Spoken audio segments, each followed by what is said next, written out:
Dans le cadre de ces activités, l'association humanitaire Al-Barka, en partenariat avec l'ambassade de Chine au Mali, a procédé à la pose de la première pierre d'une infrastructure scolaire à Gombala le dimanche 5 juin 2022 en présence de l'ambassadeur de la République populaire de Chine, son Excellence M.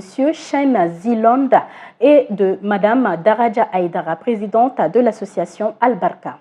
C'est toute une population enthousiaste qui a réservé un accueil chaleureux à la délégation de la présidente de l'ONG Al-Barka, accompagnée par l'ambassadeur de la République populaire de la Chine au Mali, pour la cérémonie de pose de la première pierre de l'école de Gombala. Elle a débuté par la montée des couleurs, ensuite les mots de bienvenue du chef du village, du maire de la commune, du président des jeunes, la présidente des femmes et le directeur de l'école. Tous ont exprimé leur joie pour ce joyau qui va voir bientôt le jour pour le bonheur des enfants qui déjà parcourent plus de 7 km pour aller étudier.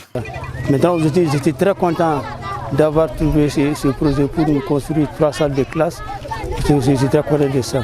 Bon, j'étais confronté à beaucoup de difficultés parce qu'il n'y a pas de salle de classe et aussi il n'y a pas d'enseignants qui nous apprennent. Nous sommes 2 enseignants seulement. La directrice de l'ONG explique les raisons de la cérémonie qui les réunit à Gombala.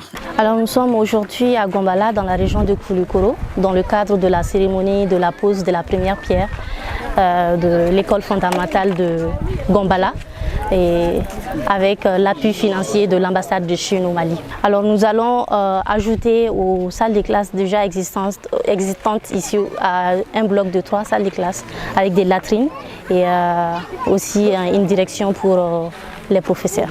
Les travaux dureront 3 mois selon la directrice de l'ONG Al-Barka et prendront en compte plusieurs commodités.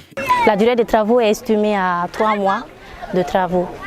Et ce qu'il faut ajouter, c'est qu'avec l'accompagnement de l'ambassade de la Chine, on prend en compte aussi les équipements.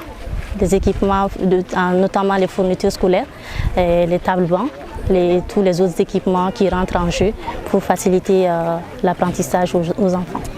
Quant à l'ambassadeur, il affirme sa joie de participer à cette cérémonie, car l'éducation joue un rôle de base dans le développement d'un pays. Mesdames et messieurs, c'est un réel plaisir pour moi de me retrouver ici parmi vous à l'occasion de cette cérémonie de la pose de la première pierre de l'école fondamentale Gombala, financée par l'ambassade de Chine.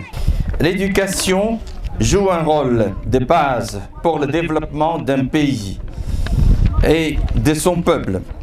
La Chine y accorde une importance particulière et son investissement de l'éducation est supérieur à 4% du PIB pendant 9 ans consécutifs. L'amitié traditionnelle entre le Mali et la Chine est un trésor partagé par les 2 pays. L'amitié traditionnelle Chine-malienne, tissée par les anciens dirigeants de notre pays, est un trésor partagé entre nos 2 peuples, malgré la distance géographique. L'amitié sino-malienne ne cesse de se développer et se consolider et s'approfondir davantage depuis l'établissement des relations diplomatiques il y a 62 ans.